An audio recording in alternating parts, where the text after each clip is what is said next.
नमस्कार दोस्तों, डेट है आज की 27 जून 2020 और स्वागत है आपका प्रीलिम बूस्टर न्यूज़ डिस्कशन में। सबसे पहले important article skills build reignite के बारे में है। ये देखो एक प्लेटफॉर्म लॉन्च किया गया है ministry of skill development and entrepreneurship ने IBM के साथ मिलकर, मतलब इन दोनों की पार्टनरशिप है।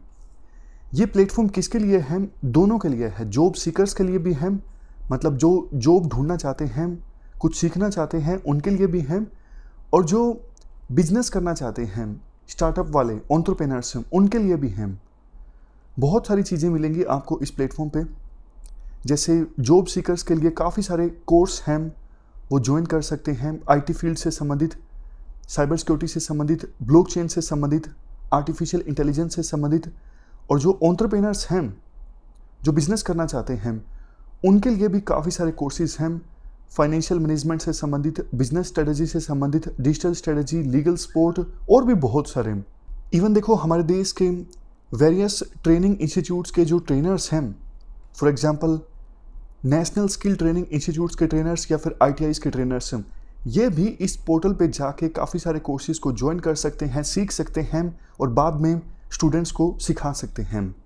इम्प्लीमेंटेशन की अगर हम बात करें, directorate general of training ministry of skill development and entrepreneurship के तत्वाधान में यानी गाइडेंस में ये बॉडी काम करती है। ये रिस्पॉन्सिबल है इस प्रोग्राम की इम्प्लीमेंटेशन के लिए। कोविड-19 की महामारी के कारण जो हमारे देश में जॉब लॉस हुआ है या फिर बिजनेसेस पे प्रभाव पड़ा है, उस चीज़ को एड्रेस करने की दिशा में ये एक कदम है। इसके बाद नेक्स्ट हमारा आर्टिकल कोकोलीथोफोर्स एंशिएंट एल्गी के बारे में है। क्या कंटेस्ट है? National centre for polar and ocean research, इस सेंटर के द्वारा एक स्टडी कंडक्ट की गई थी माइक्रोस्कोपिक एंशिएंट मेरीन एल्गी, जिसका नाम है कोकोलीथोफोर्स।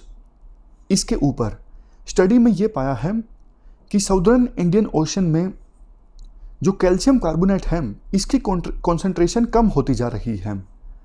और रीज़न क्या है? रीज़न देखो ये है कि साउदर्न इंडियन ओशन में एक दूसरे एल्गी की कॉन्सेंट्रेशन बढ़ती जा रही है, जिसका नाम है डायटोम एल्गी। यहाँ पर देखो कंसेप्ट सिंपल है। साउदर्न इंडियन ओशन में ये जो एल्गी है, डायटोम एल्गी, इसकी तो कॉन्सेंट्रेशन बढ़ रही है, और जबकि हमारा आर्टिकल जिस पे फोकस है ये कोकोलीथोफोर्स, इसकी कॉन्सेंट्रेशन घट रही है।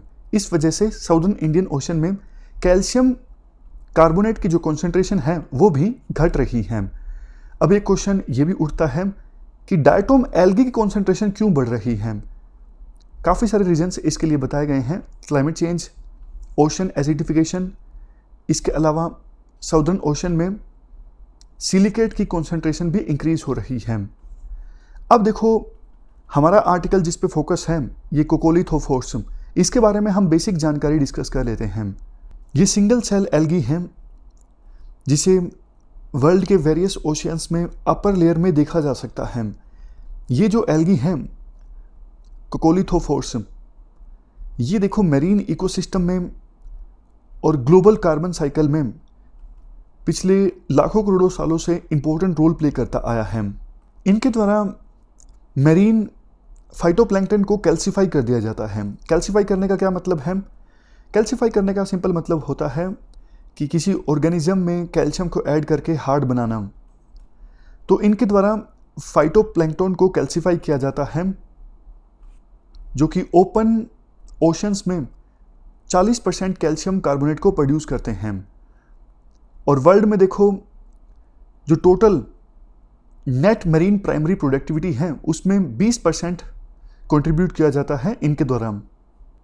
इसके अलावा इनका रोल है कार्बन सिंक में भी। वैसे तो देखो जब इन प्लेट्स की फॉर्मेशन होती है तो कुछ कार्बन डाइऑक्साइड रिलीज होता है, लेकिन बदले में फोटोसिंथेसिस के दौरान ये काफ़ी सारा कार्बन डाइऑक्साइड कंज्यूम कर लेते हैं। तो इक्विलिब्रियम जब आता है तो यही रिजल्ट निकलता है कि इन्होंने ज़्यादा कार्बन डाइऑक्साइड कंज्यूम किया है। यहाँ पर नीचे देखो इक्विलिब्रियम में ये ज़्यादा कार्बन डाइऑक्साइड एब्जॉर्ब करते हैं एज कंपेरिजन टू इन्होंने जितना प्रोड्यूस किया। तो इसलिए ओशन इकोसिस्टम के लिए ये काफ़ी ज़्यादा बेनिफिशियल है।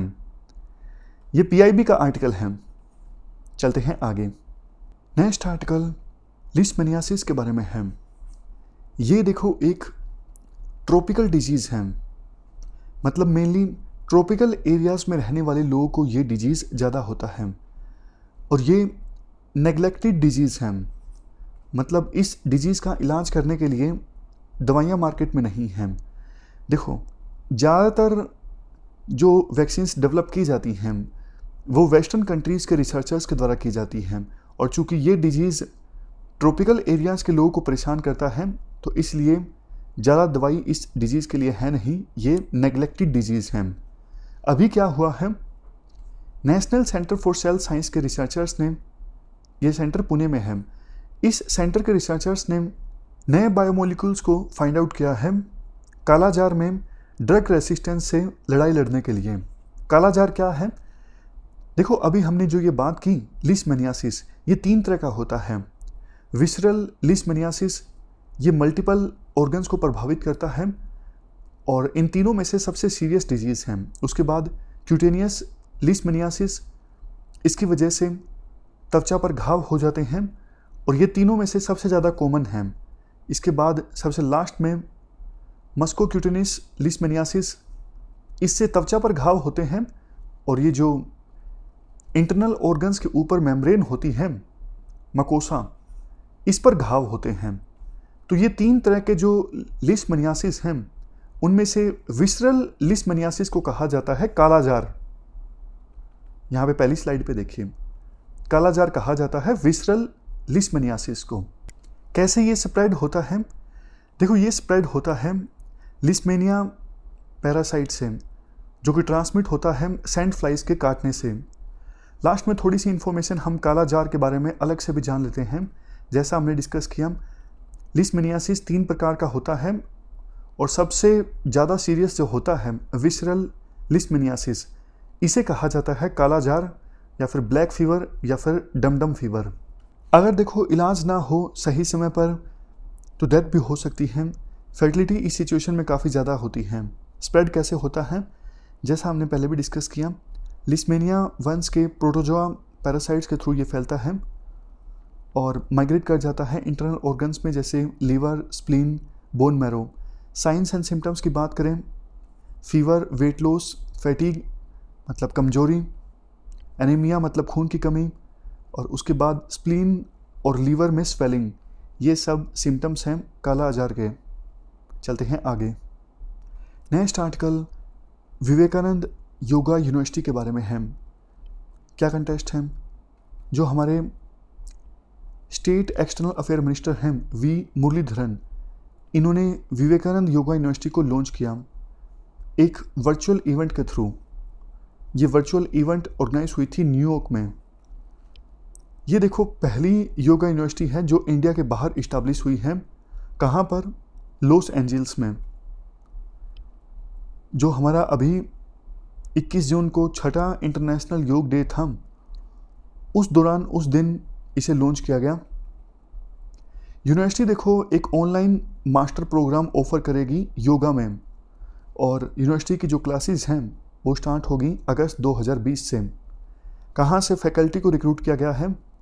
स्वामी विवेकानंद योग अनुसंधान संस्थान से फैकल्टी को रिक्रूट किया गया है इस यूनिवर्सिटी के लिए। चलते हैं आगे। इसके बाद next article behaviour change campaign के बारे में है। बिहेवियर चेंज कैंपेन जैसा देखो नाम से ही पता लगता है, कोविड-19 अब जल्दी से जाने वाला नहीं है, समय लगेगा, तो लोगों को अपनी आदतें बदलनी होंगी। घर से बाहर निकलते ही मास्क पहनना होगा, सोशल डिस्टेंसिंग, समय समय पर हाथ धोना, ये सब चीज़ें लोगों को अब अपने डेली लाइफ का पार्ट बनाना होगा इन सब चीज़ों को। तो इसी उद्देश्य के साथ लोगों को जागरूक करने के लिए ये कैंपेन लॉन्च किया गया है, बिहेवियर चेंज कैंपेन। काफ़ी सारी बॉडीज़ इन्वॉल्व हैं इस कैंपेन में, जैसे Bill and Melinda Gate foundation, centre for social and behaviour change, Ashoka university, इसके अलावा ministries of health and women and child development. तो ये ज़्यादा इंपॉर्टेंट वैसे है नहीं। फीचर्स बताए गए हैं। कैंपेन 2 पार्ट्स में चलेगा। पहले पार्ट में एक वेब पोर्टल इस्टेब्लिश किया गया है जिसमें बिहेवियर साइंस से संबंधित सारे रिसोर्सेज अवेलेबल होंगे और दूसरे पार्ट में मीडिया कैंपेन चलाया जाएगा, फोकस होगा मास्क के पहनने पर। चलते हैं आगे। Next article world drug report 2020 से संबंधित है। किसने ये रिपोर्ट रिलीज़ की है, ये इंपॉर्टेंट है। ये रिपोर्ट रिलीज़ की गई है United Nations office of drugs and crime के द्वारा। देखो, आमतौर पर आप प्रीवियस ईयर पेपर्स को एनालाइज करोगे तो यूपीएससी नेगेटिव चीज़ों पे क्वेश्चन कम पूछती है। मतलब आपको ऐसा क्वेश्चन कभी नहीं मिलेगा जैसे एक रिपोर्ट कोई पब्लिश हुई, इसके अनुसार कितने लोग चाइल्ड मैरिज करते हैं या फिर कितने डाउरी रिलेटेड डेथ्स होती हैं, कितने मर्डर हुए, ऐसा क्वेश्चन नहीं यूपीएससी पूछती है। हाँ, डिजीज़ के डेटा से संबंधित बेसिक पूछ लेती है। जैसे 2019 के पेपर में ही एड्स और हेपेटाइटिस बी संबंधित कुछ डेटा दिया हुआ था, तो डिजीज संबंधित क्वेश्चन पूछ लेती है इनडायरेक्टली। बट कितने लोग ड्रग्स लेते हैं, इसको पूछे जाने की संभावना कम है। इस पर मेंस में क्वेश्चन आ सकता है ड्रग अब्यूज़ का।